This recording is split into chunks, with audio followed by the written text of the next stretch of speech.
হ্যাঁ, বেদনাদায়ক। তো এই মুহূর্তে আমি যে জায়গায় উপস্থিত আছি, আপনারা দেখতে পাচ্ছেন একটি ঘরের পাশে আমি উপস্থিত আছি। যে ঘরটি হচ্ছে আদিম যুগে আমরা দেখতে পাই এরকম ঘর শন দিয়ে মানে বানানো হয়। টিন যখন ছিল না, পলিথিন যখন ছিল না, সেই সময় এই মানুষ এইভাবে ঘর কিন্তু তৈরি করছেন, যারা মানে শন ব্যবহার করছেন, মানে শন দিয়া তারা ঘর ব্যবহার করছেন। আর এই শনের ঘর এই ডিজিটাল যুগেও আমরা দেখতে পাচ্ছি। যে জায়গাটি হচ্ছে ধলাই বিধানসভা কেন্দ্রের কুলিচড়া যে এলাকা, যে বর্ডার এলাকা, সিংগুয়া বলে একটি স্থান, সেই অঞ্চলে এইরকম একটা ঘর আমরা দেখতে পাচ্ছি। আমি ঘরের মধ্যে কিন্তু যাব, আমার ক্যামেরাম্যানকে আমি অনুরোধ করছি ভালোভাবে এই ঘরটা দেখানোর জন্য। অতি কষ্টে কিন্তু জীবন যাপন কাটছেন এই যে মহিলা। তিনি কথাও বলতে পারছেন না, তিনি কথা বলতে একটু অসুবিধা হচ্ছে। অনেক মানে কীরকম বলবো, মানে বলতেও আমার হচ্ছে না, একটু কথা বলতেও কিন্তু তিনি পারছেন না। আমি আমার ক্যামেরাম্যানকে আমি ঘরটি দেখানোর জন্য অনুরোধ করছি। আমি ভিতরে যাচ্ছি, কিন্তু আপনারা আমাদের পাশে থাকুন। আমি কিন্তু ঘরের ভিতরে কিন্তু ঢুকছি। এই যে অবস্থা, এই যে অবস্থা ঘরের, আমি ক্যামেরাম্যানকে ভালোভাবে কিন্তু এই যে মানে ঘরের যে চাল রয়েছে, এই চালের বহু অংশ কিন্তু ফাঁকা আছে। এই ফাঁকাটা কিন্তু ভালোভাবে দেখানোর জন্য আমি অনুরোধ করছি ক্যামেরাম্যানকে। মানে পুরো ঘরটাই কিন্তু মানে মানে বিচ্ছিন্ন, পুরো ব্যঙ্গে অবস্থায় গিয়েছে। এই যে এখন মানে বর্ষার মরশুমে যে মানে এই যে মহিলা চারটি বাচ্চা নাকি, চারটি শিশু নিয়ে তিনি জীবিকা নির্বাহ করছেন, একজন স্বামী এবং চারটা বাচ্চা নিয়ে। এই যে বর্ষার সময়টা অতি কষ্টে কিন্তু তিনি কাটাচ্ছেন। বর্ষার সময় মানে কি বলবো, ঘরটা দেখে আপনারা বুঝতে পারছেন যে এই বর্ষার সময়ে এই পরিবার কতটা মানে মানে সফলভাবে আছে। ভালোভাবে দেখান ক্যামেরা ভাইকে, আমি অন্য ক্যামেরাম্যানকে অনুরোধ করছি। এই যে জায়গা মানে ফাঁকা বলতে একদম ফাঁকা। তারপর এই দেখো, আমরা বিছনার উপরে পলিথিন দেখতে পাচ্ছি, যেখানে মানে বৃষ্টি আসলে যে জল যে ঘরে পড়ে, সেই ঘরে জল না পড়ার জন্য একটু সময়, অর্থাৎ ঘন্টা দেড় ঘন্টা একটু সময় ভালোভাবে ঘুমাতে পারেন, সেই ঘুমার সুযোগ তারা এমনভাবে তৈরি করছেন যাতে আমরা দেখতে পাচ্ছি যে ঘরের নিচে আরেকটা পলিথিন তারা কিন্তু চারদিকে কিন্তু রশ্মি বাঁধিয়ে এই পলিথিনটা লেগেছে, যাতে একটু সময় যাতে ভালো ঘুমাতে পারেন। তারপর ঘরের অবস্থা আপনারা দেখতে পাচ্ছেন নিশ্চয়, আমি আমার ক্যামেরাম্যানকে ভালোভাবে দেখানোর জন্য অনুরোধ করি। নিশ্চয়ই দেখতে পাচ্ছেন মানে ঘরের মানে একদম অবস্থা কাহিল, বলতে একদম অবস্থা কাহিল, সম্পূর্ণ অবস্থা খারাপ। তারপর আমি দেখতে পাচ্ছি ভালোভাবে কিন্তু দেখানোর অনুরোধ করছি আমি ক্যামেরাম্যানকে।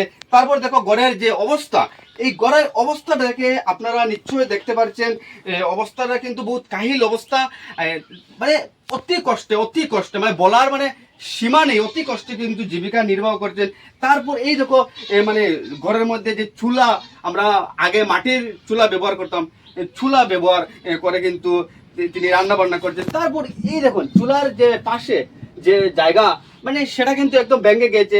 তারপর মানে আর কি বলবো, এই দেখুন তারপর মানে গ্যালাস, আজকালকে যে মানুষ গ্লাস টেলাস যা কিছু ঘরের সামগ্রীও রাখে, এইরকম অবস্থায় কিন্তু এই সামগ্রীগুলো রাখা হয়েছে ঘরের মধ্যে। মানে কি বলবো, মানে অতি কষ্টে সরকারি একটি ঘরও পাননি, তারপর একটি গ্যাসও পাননি, সরকারি যে গ্যাসও পাননি, তারপর বিদ্যুৎও পাননি এই মহিলা। আমি জিজ্ঞেস করছি এই মহিলাকে কি কি সরকারি প্রকল্প পান, তিনি বললেন কিছুই পাননি। অর্থাৎ রেশন কার্ডও নেই, যে মানে রেশন মানে পাওয়ার যোগ্য যে মহিলা, সেই মহিলাও কিন্তু রেশনও পাননি। কি কি পাও, সরকারি কোনো কিছু পাও নাকি? চাউল পাও? চাউল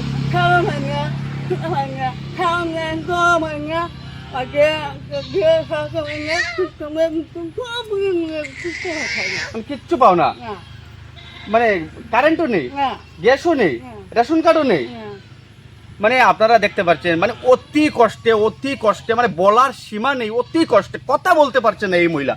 এমন কষ্টে কিন্তু এই জীবন কাটাচ্ছেন। চারটি সন্তান নিয়ে, যদিও চারটি সন্তান বর্তমানে নেই, এখানে খেলাধুলা করছে, কিন্তু চারটি বাচ্চা নিয়ে অনেক কষ্টে জীবিকা নির্বাহ করছেন। স্বামী কিছু দিনমজুর কাজ করছেন, জীবিকা নির্বাহ করে যাচ্ছেন, কিন্তু অতি কষ্টে সরকারি কোনো প্রকল্প পাননি। আমি আমার ক্যামেরাম্যানকে আমি অনুরোধ করছি, আমি পিছনে যাচ্ছি, আমি পিছনের দিকটা কিন্তু আপনাদেরকে দেখানোর চেষ্টা করছি।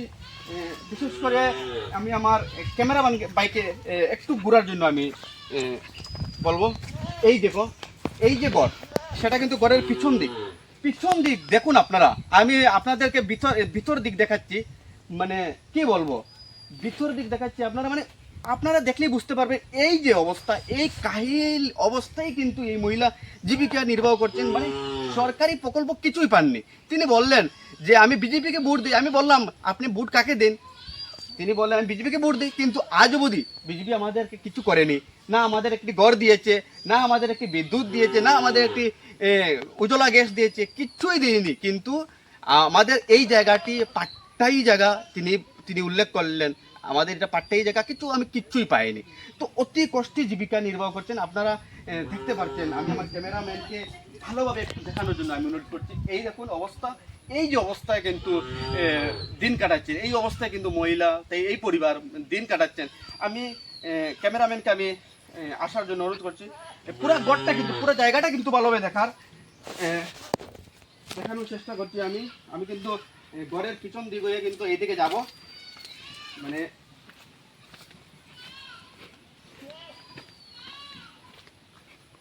অবস্থা কিন্তু বহুত খারাপ অবস্থা, আপনারা নিশ্চয় দেখতে পাচ্ছেন, মানে অতি খারাপ, অতি খারাপ, যার সীমার বাইরে।